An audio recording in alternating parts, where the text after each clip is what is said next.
The impact that you can have on a young person's life in a few hours. We were you, and we know the possibilities that we're looking at right now because we were you. We know that you guys are capable of anything, to be honest with you. You're capable of great things, but it requires a decision, some commitment, a plan, and a network of people that's geared toward those things around you, because no man can do it alone. 1 clap, 2 clap, 3 clap. How you feel?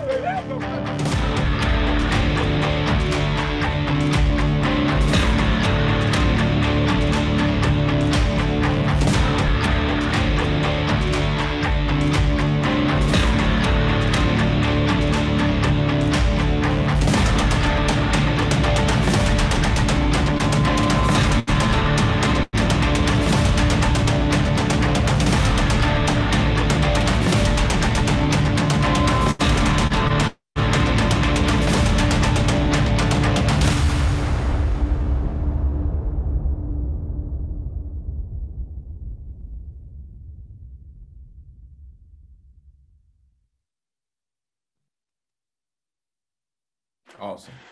Well, thank you so much for that. That gives you a glimpse of our journey for the last 25 years and the impact that we've made in the community. But as we move forward, I wanted to introduce our panelists for today. And I want to thank them so much for taking the time out of their busy schedule to be with us. First, I want to introduce Anthony Henderson. Anthony Henderson is the Associate Athletic Director for William & Mary University up the street from here. And Anthony has been in college athletics for over 20 years, where he's impacted universities and worked primarily with fundraising and assisting student athletes like yourself one day to achieve success beyond football. Also, beyond sports. Also, we have Bahati Van Pelt. And Bahati is a very close friend of mine. We work together at the NFL Players Association. And Bahati is now the Chief of Athlete Services for the United States Olympic Committee. And so that's right. The Olympics are coming up here shortly in Tokyo. And he's representing over 3,000 athletes and will oversee all communication with them in different resources and services they may need throughout their Olympic experience. And so he'll be with us as well. And also, Rijo Walker from Hampton, Virginia, attended Bethel High School as the team operations coordinator for college football playoffs. He has been in the industry for a few years and really at the beginning of his journey in making an impact in sports beyond the football field. Rijo actually attended University of Virginia once he finished Bethel and played 4 years of college football. In high school, he was an All-American, but he has been one that has transitioned from sports to field right into the front office. So as we start this, I will moderate this panel, and so we'll just get started. Welcome, guys. Thank you so much for joining us this morning. I really appreciate it. Thank you for having us. Absolutely. So I want to start off by talking about, I'm going to take you back a few years, so be patient, to when you were in high school, because we're talking to mostly high school students. Take us back to your high school space and where your mentor was and where you were in terms of thinking about your career path in your life, and what type of advice would you give young people who are watching today on how to manage being an athlete and particularly focusing in on what you want to become in your life. So I'll start off with Anthony. Thanks, Carl. And once again, I'll echo Rijo. Thanks for having us. This is one of the most important things I think we can do, having reached the heights we've reached and continue to try to, do more, but reaching back and giving to the youth. So appreciate you having us. I'm an adopted 757 guy. I grew up in Richmond, but attended Hampton University, and most of my adult life has been down here in Tidewater. So very familiar with the environment that a lot of these young folks are in. When I was in high school, I didn't really have the folks around me that, from a family perspective. I was the first generation college college graduate. Nobody in my immediate family had gone past high school. So, you know, coaches and the people in high school were very important in kind of shaping like what was next for me. Football was huge. Played football in high school, was pretty good. Ended up going to Hampton University playing as well. But the biggest thing I would say is, one, make sure you get your academics. Like that's huge. I don't think people understand as much how big that is. You can be the best player, and being a college administrator right now, I see it every day. You can be the best player in the nation, but if you don't have any grades, you're not going to be able to achieve the heights that you want to achieve. So I would say, one, concentrate on your academics. Two, I would say, look at the people you surround yourself with. Make sure that the people that you surround yourself with and that you associate with have the same goals. You know, they want the same things out of life that you do. Make sure you're hanging around the right crowd.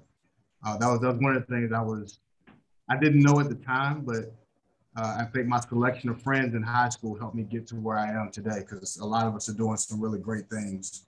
And we had that same mindset when we were in school. So I think those are two of the biggest things. And then, you know, the things we're always told by parents, right? You listen to your elders and you do the things that the adults tell you, not thinking that you know everything growing up. Because, you know, we can all get in that mindset being young, especially as you get to high school, you think you know it all.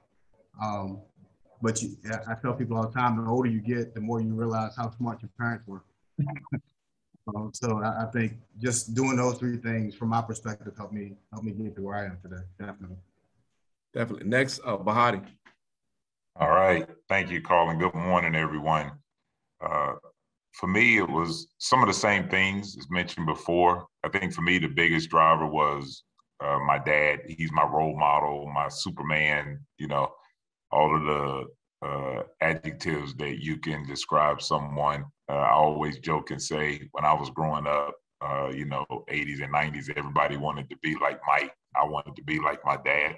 Still do to this day. You know, one of the things that drives me is, you know, wanting to make him proud of the man that I've become and the man I'm continuing to strive to be. I think for me also, you know, I played sports in high school, ended up being a student athlete on the college level. Never really had any great aspirations to play professionally. I was fortunate to have two of my really good friends end up playing in the NBA. So, you know, I had an opportunity to see what it looked like up close and quickly realized that it was going to take more than, than what my abilities were. But I think because of them, and they were older, so I got an opportunity to see them go through the recruiting process. It actually inspired me to say, hey, I may not reach the professional level, but I do think that I can achieve a college scholarship. And just, you know, understanding that process through them, seeing how they maneuvered, understanding some of the factors they put into making their decisions really was a catalyst for me to say, you know, hey, let me see if I can go to college. My parents weren't going to have the money to pay for me to be able to go. So a scholarship was my best avenue.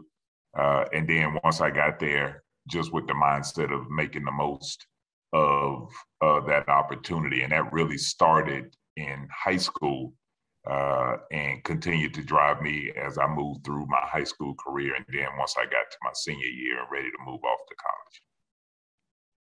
Great. Rijo? Thank you, Carl. And again, good morning, everyone. I think, you know, I'll start by saying that video was incredible. I remember being in that auditorium. I remember being on that field. And, you know, during a backpedal drill, I failed. And I was like, man, I blew it. Coach Tomlin, I'll never make it, right? And so thank you all again for having us. But I'll just start by saying, you know, in that same vein, being able to actually see that others have done it before. So, you know, you have role models.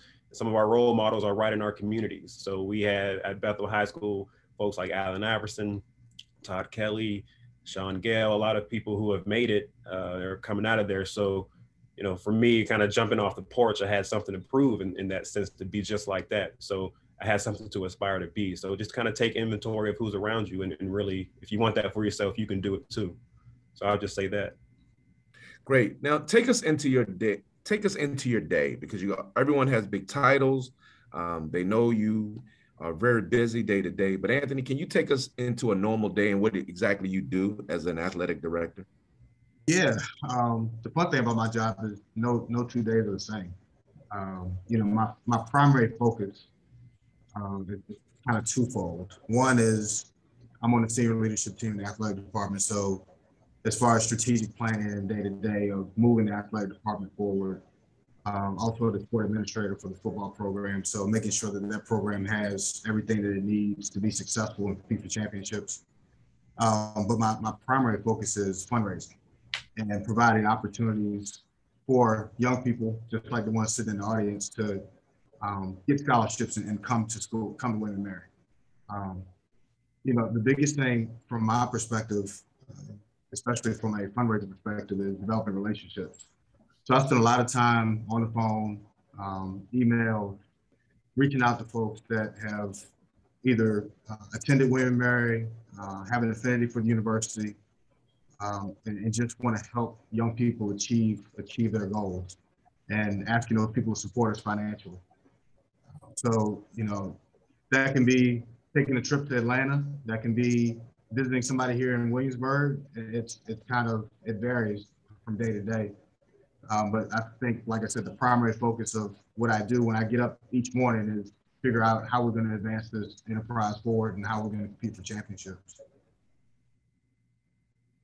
Bahati, I know you have a busy month coming up, so we want to really highlight what you're doing. Seriously.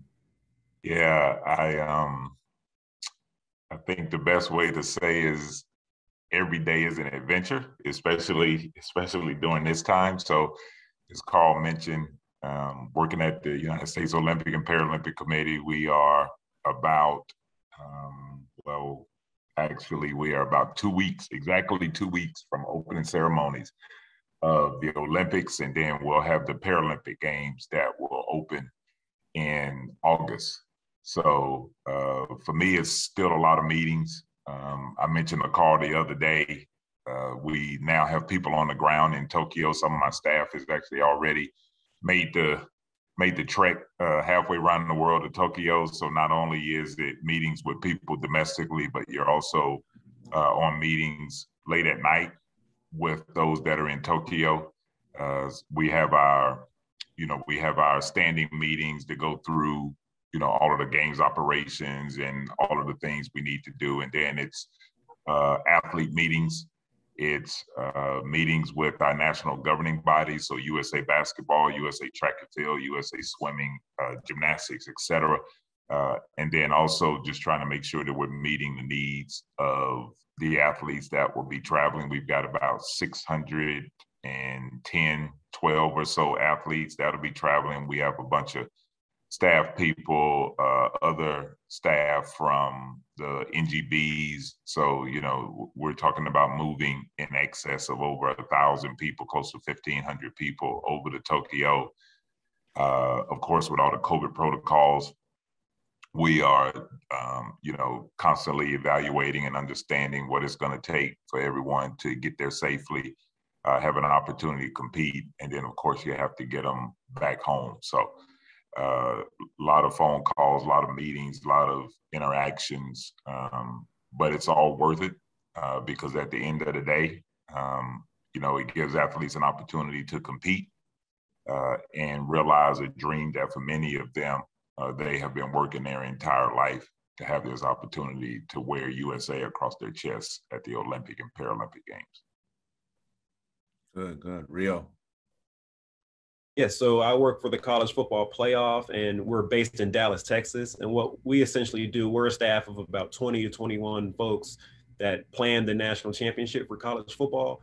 So this past year, we were in Miami with the awesome game between Alabama and Ohio State. And what I do particularly with team operations is plan that event for the team. So if you can imagine, for the semifinal games, these teams are playing in one part of the country. They have to fly back to campus and then fly to another part of the country for the national championship. So what we do to help them out with the planning, because sometimes that transition happens in less than a week. So we do all the logistics as far as coordinating their hotels, their practice sites. I have the awesome opportunity to pick out gifts for the players that participate in that game. So we work with companies that produce the jackets for the Winter Olympics for the athletes that they wore during opening ceremony. So we were able to fly out to New Jersey and work with that group. So it's just really awesome to be able to plan the student athlete experience at the national championship in particular. So it's really a blessing in that sense. But that's a real good general description of what we do day to day, is try to make that work. That's awesome. And as you can see, everyone, our attendees, is that these jobs are very interesting. And every day, it seems, between all three of our panelists, every day is different. So that makes it fun, it makes it interesting, and it makes it kind of exciting. But my next question is geared around, you know, take yourself back to being a high school student. And I think everyone on this panel was an athlete at the time, and where our heads were, where our thinking was at the time in terms of, you know, where we were as athletes. But I think between all of us on the panel can tell you that thinking back to that time, it's not too early to begin thinking about life after sports. Like, many of you probably will go to school on scholarship, playing different sports, whether it's lacrosse, soccer, football, basketball, but it's never too early to get in front of it versus going to college for 4 years and then saying, oh, I want to be in sports. Like, you guys are really privileged right now to have folks like this on the line to give you, it won't take you out of your passion to play sports, but what it was give you another baseline to have an understanding of there's life outside of sports as well. And you can start early thinking. Anthony, can you talk about your experience playing sports in high school and where your mind was? And if you can go back and reshift what things would you do at that time? Yeah. I was fortunate. You know, growing up in Powers Point, right outside of Richmond, it's a real close, small community. It was more rural back then than it is now.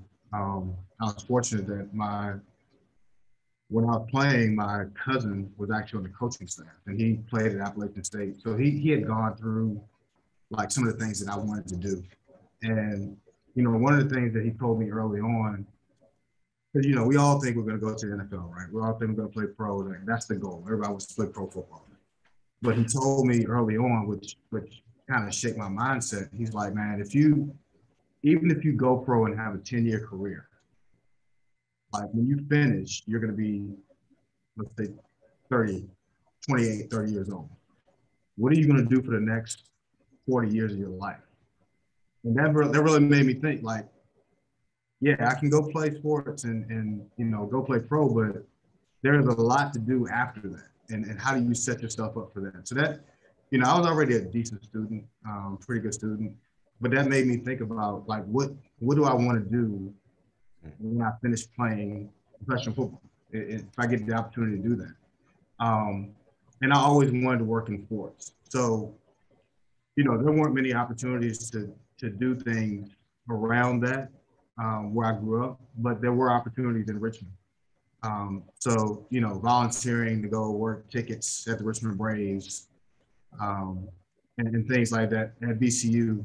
At VCU back at the time wasn't VCU of now. So it was easy to go, you know, do things around those departments and meet folks around those departments. So, you know, I actually got a chance to start early, just kind of picking people's brains on, similar to what we're doing right now. Like, what do you do and how do you get there? So when I got to Hampton, I had an idea what I wanted to do. So I majored in marketing, and it kind of put me on the path that I'm in now. But I think having that mindset about, you don't necessarily need to know exactly what you want to do, but try to get, one, advice from folks that are in the places where you think you may want to be. And two, if you're in places like Hampton Roads, where you have a ton of opportunities to go experience, you know, whether it be volunteering or just sitting down with somebody that's doing a job that you may want to do one day, go and talk to those folks so you can kind of get an idea of what they do. Bahati, I know you were a great basketball player in the great state of Florida. Tell us about, and that wasn't that long ago now. Don't make us old on here. That was a long time ago, man. So I had a kind of a unique journey. My mom and dad both worked for the federal government. So I was born in DC, and then my dad got transferred to a couple of different jobs. So we lived in Atlanta for a little bit. Then we lived in Birmingham, Alabama. And then right before my seventh grade, right before seventh grade, we moved to South Florida. So, when I say where I'm from, I spent basically middle school, high school, college, and then before I started working in professional sports in Fort Lauderdale and Miami. So for me, it was interesting because I played multiple sports. And like I say, I kind of fell in love with the game of basketball because two of my best friends were really, really good at it. I was a baseball player early on and was around the game of football, liked it, but didn't love it. But there was just something about basketball. And then, like I say, the two guys, that's my best friends, they were just so good. They kept developing and growing and getting taller, getting stronger, jumping higher. And they really were two guys that really worked on their craft. I mean, they spent a lot of time in the gym, especially in the summers. I mean, we would play pickup ball from sun up to sundown. And so just hanging around them, I got better than probably I ever would have because I was pushing to try to keep up with them. But along with that, like I say, with them being older, I also started to realize how important that academic side was because, they were starting to get recruited and, they started to get really more intentional about the classes they were taking, their grades and things like that. So when you come behind them, you kind of already have that model of, okay, if you do want to play on the college level, this is what it's going to take. They were very serious about, like I say, working on their craft. They didn't hang out a lot. I mean, these are just two guys that spent a lot of time just trying to make sure they did the right things. And so when those are the two people that you hang around every day, after school and then on the weekends, and then especially, like I said, we spent literally every sun up to sundown. We were with each other in the summertime if we weren't working. And we actually worked as like camp counselors at summer camp. So that was basically our way of being able to continue to be in the gym and stuff. We just were working with a bunch of kids doing basketball and football and baseball camps and stuff. But it was really our excuse to just hang around the park and continue to play.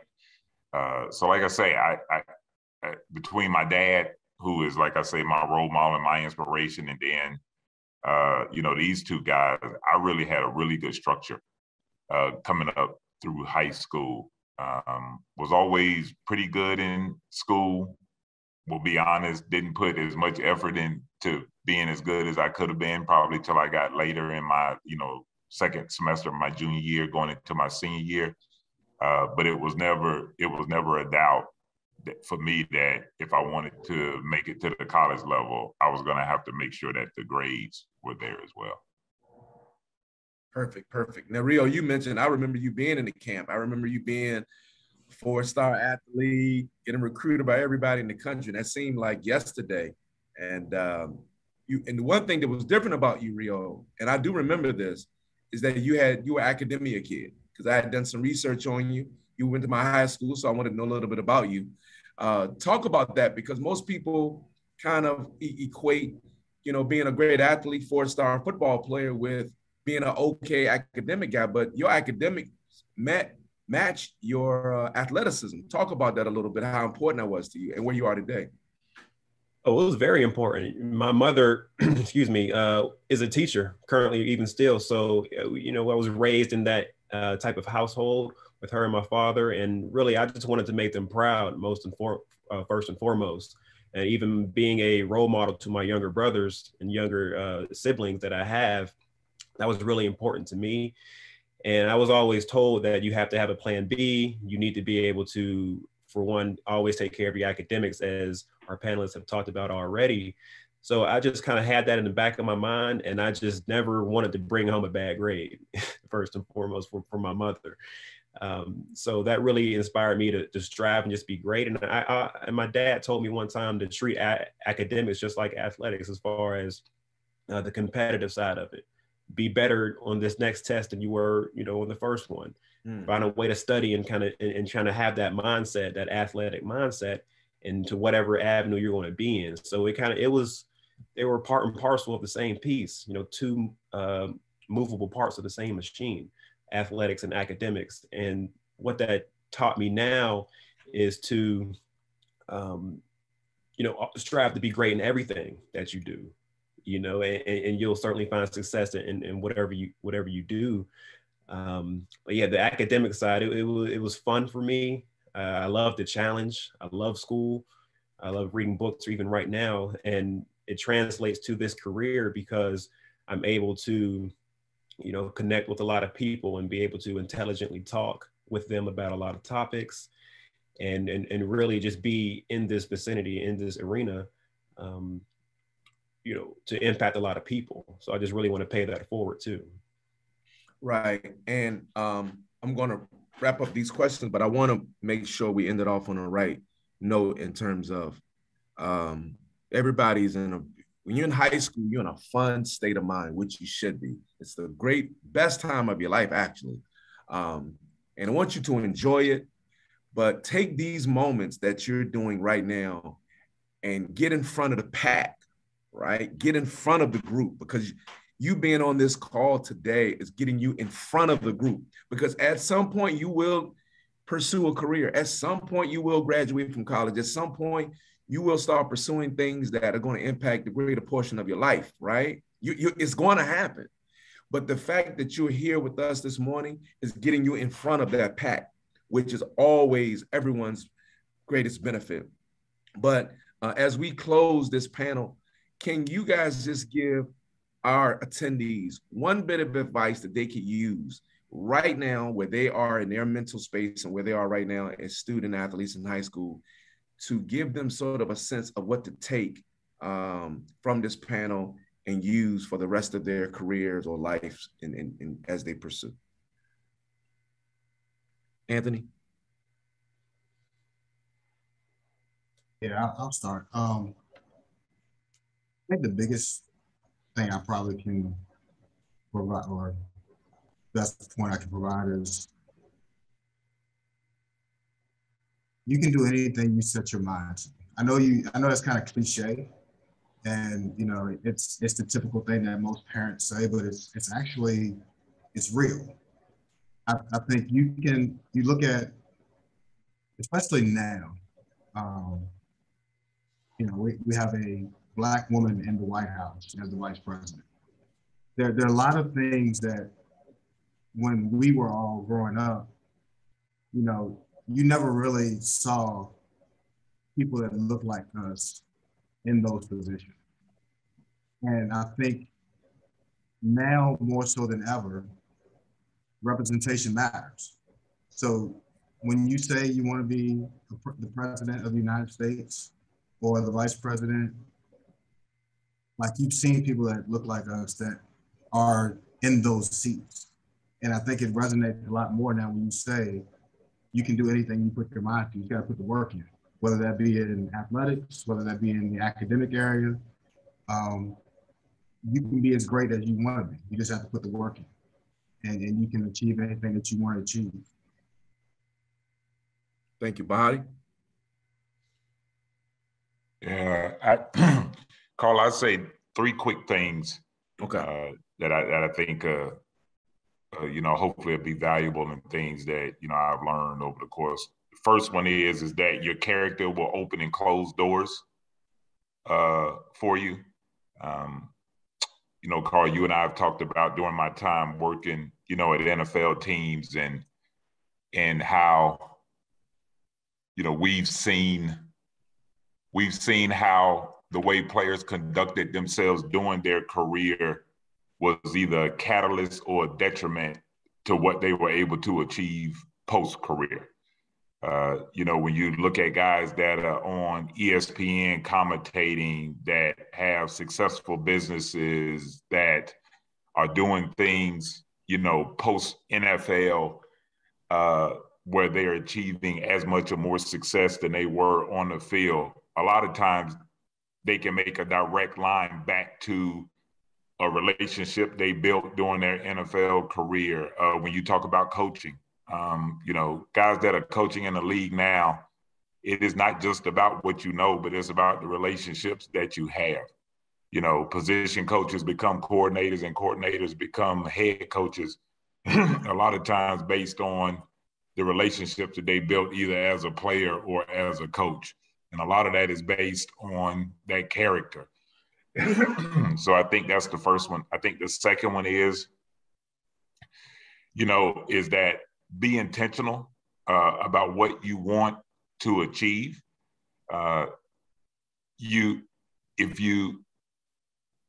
Knowing what you don't want is just as important as knowing what you do want. And there's nothing wrong with going through some type of process where you start to eliminate, okay, these are the things that just aren't valuable for me or just aren't things that I'm passionate about.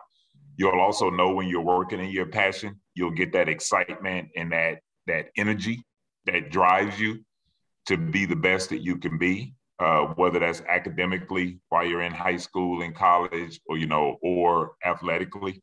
But you'll know when you're working in your groove, so to speak, because you'll want to do it, you'll be passionate about it, and you'll constantly strive to be the best that you can be in it.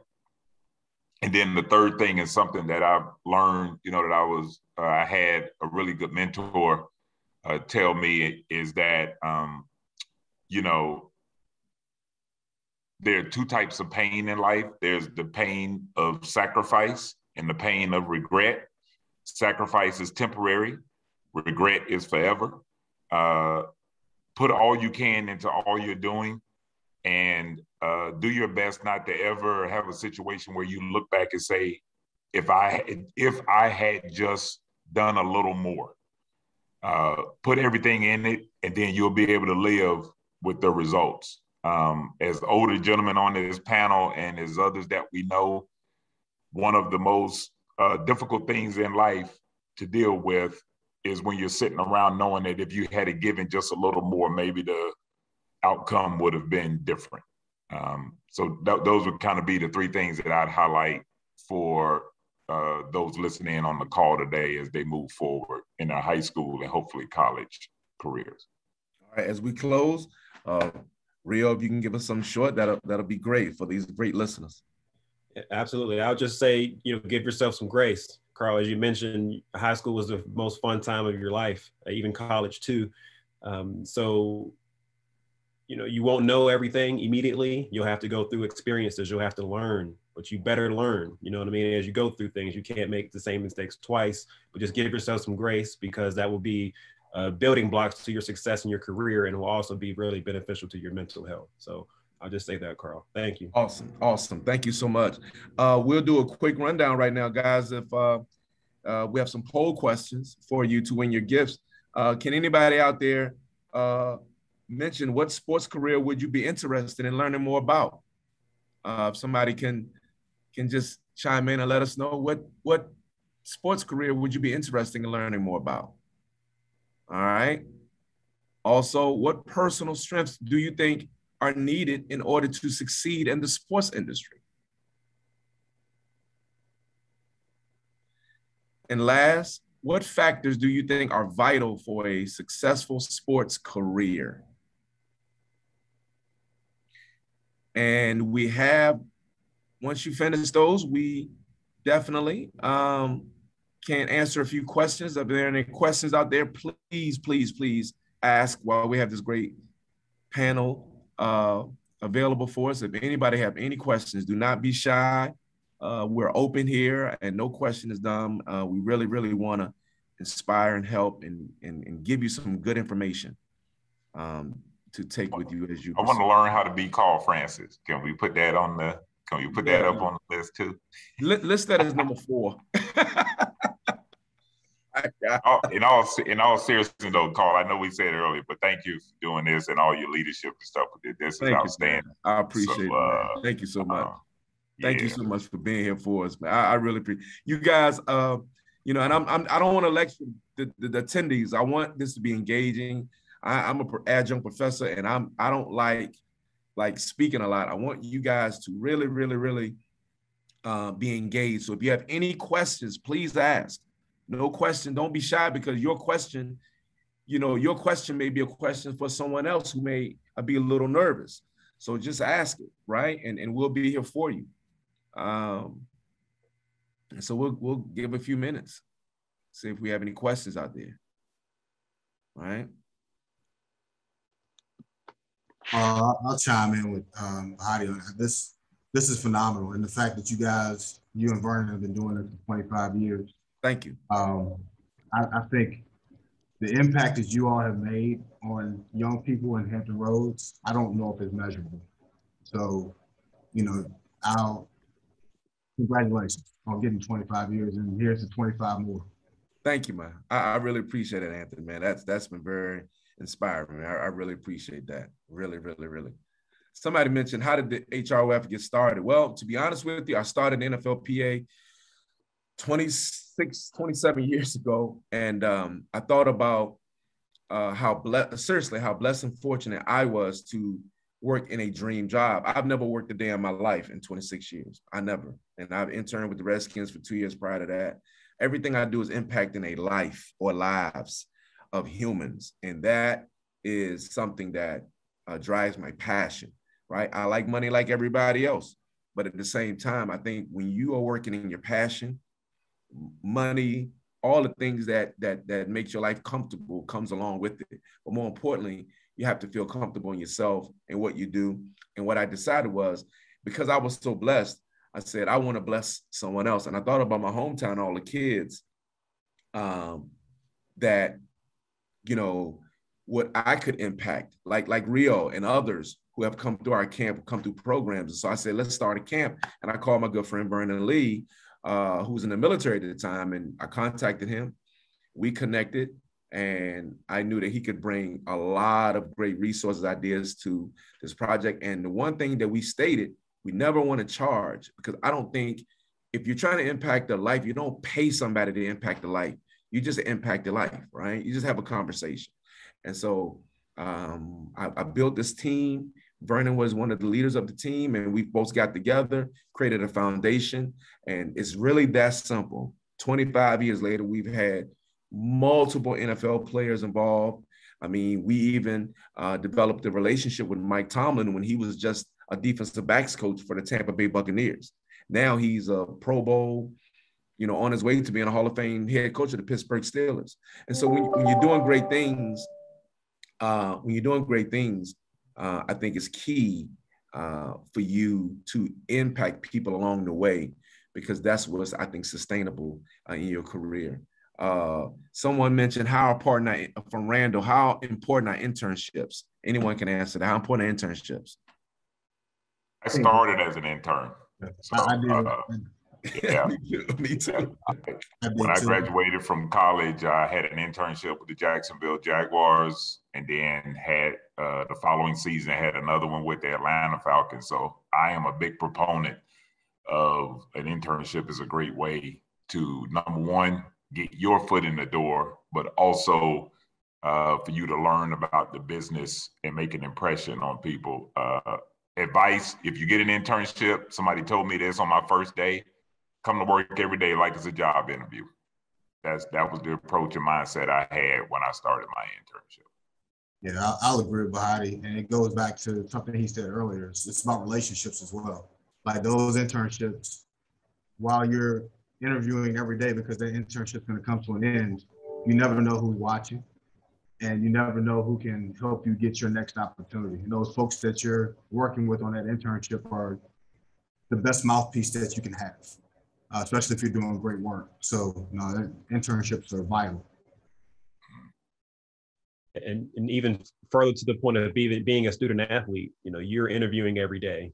even before you're an intern, you know, so you have 4 years to you know, show, improve yourself. And again, there's no need to add any extra pressure to yourself. Just be who you are, and it'll shine through, and people will take note and want to help you out. So always keep that in mind for sure. I'll also add to that, Carl. So work with young people every day that are trying to get jobs as they graduate in college, and the alums that we have at every institution I've been at, they want to hire student athletes. And they want to hire student athletes because being a student athlete, you get some of the things that you don't get being a normal student. Not to say that they're different, I don't want to segment them, but you get some of those things inherently just by playing sports that you don't necessarily get in everyday life. Like how to get up after being knocked down, how to deal with adversity, like all those things that you get just playing sports, whatever sport it is. CEOs and people that hire recognize that, and they want to hire student athletes. So just keep that in mind as you continue to matriculate. Definitely. And then we're going to wrap up this segment, but we have one more question, and I'll answer it because I want to wrap up this segment and keep our program moving. But it was somebody mentioned, how do you know that you found a role model? One of my sayings to myself is the things that I live by is, when a student is ready to learn, a teacher will appear. When you search out people to assist you in your career, that's when people pop into your life and become mentors, right? When you ask questions, okay? When you search out people to assist you, people will pop into your life and have such a remarkable impact. And that's when you begin to blossom and really succeed in ways you never thought. So you will come across a number of role models if you reach out and have conversations and ask questions. Be a part of it. Don't be shy. It's okay. We are all role models to somebody, because somebody, and we have role models. I have a role model as we having this conversation, right? Bahati has a role model. Anthony has a role model.